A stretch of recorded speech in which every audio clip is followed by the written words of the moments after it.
कार्य। दोस्तों, ये संसद के कार्य ऐसे कार्य हैं जिससे हमें पता लगेगा कि संसद हमें क्यों चाहिए। संसद क्या काम करती है? पहला काम है विधायी कामकाज, यानी कानूनी कामकाज करती है।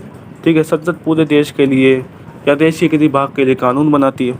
लेकिन ध्यान देने वाली बात यह है कि ये कानून तो बनाती है, लेकिन इसके बावजूद भी ये संसद अक्सर कानूनों को केवल स्वीकृति देने का मात्र काम करती है, यानी केवल कानूनों को केवल स्वीकृति देती है।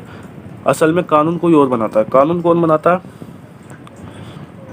यानी विधेयकों को तैयार करने का वास्तविक काम तो किसी मंत्री के निर्देशन में नौकरशाही करती है। जो नौकरशाही होती है, ठीक है, जो कर्मचारी होते हैं वही काम करते हैं। यानी विधेयक कोई और तैयार करता है, ठीक है, लेकिन जो लोकसभा के सदस्य होते हैं वो केवल स्वीकृति देते हैं। लेकिन फिर भी नाम किसका आता है कि कानून कौन बना रहा है? लोकसभा के सदस्य। अगला कार्य क्या है संसद का? कार्यपालिका पर नियंत्रण और उसका उत्तरदायित्व सुनिश्चित करना। ये संसद का बहुत ही इम्पोर्टेंट काम है कि वो क्या करती है? कार्यपालिका पर नियंत्रण करती है, कंट्रोल करती है और उसकी जो जिम्मेदारी है वो ये तय करती है। तीसरा है वित्तीय कार्य। भाई वित्तीय काम भी करती है। जैसे भाई सरकार को बहुत सारे काम करने होते हैं। अब सरकार को पैसा कहाँ से मिलेगा? वो ठीक है, सरकार को कहाँ से पैसा मिलेगा? ठीक है, उसके लिए उसे जो है बचत चाहिए।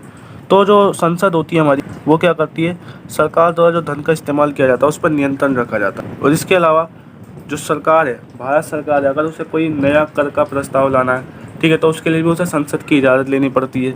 इसके अलावा संसद ये भी तय करती है कि सरकार जो है कहाँ खर्च कर रही है, कैसे खर्च कर रही है, कितना खर्च कर रही है। ये सारा हिसाब जो है सरकार जो है संसद को देती है। और संसद ये भी देखती है कि कहीं ऐसा तो नहीं है कि ये खर्च जो है बेफजूल खर्च हुआ हो। ठीक है, ये भी संसद देखती है। ठीक है, यानी वित्तीय काम करती है। ठीक है, पैसा से संबंधित काम करती है, प्रतिनिधित्व करती है। भाई सभी पूरे देश का लोगों का प्रतिनिधित्व करती है संसद, आपको पता ही है। बहस का मंच है। भाई बहसें होती हैं, बहसें किसके लिए होती है? हमारे लिए होती हैं। ठीक है, संवैधानिक काम करती है, भाई संविधान में संशोधन करती हैं। ठीक है, इसके अलावा निर्वाचन संबंधी करे, भाई चुनाव भी करती हैं। किस किस का चुनाव करती हैं? राष्ट्रपति का, उपराष्ट्रपति का चुनाव करती हैं। ठीक है, न्यायिक कार्य करती हैं। न्यायिक कार्य यानी कि संसद के जो भारत है उसके भारत के राष्ट्रपति, उपराष्ट्रपति, उच्च न्यायालय और सर्वोच्च न्यायालय के जो न्यायाधीश हैं उनको पद से हटाने के प्रस्तावों पर विचार करती है। ठीक है, बात आ गई समझ में?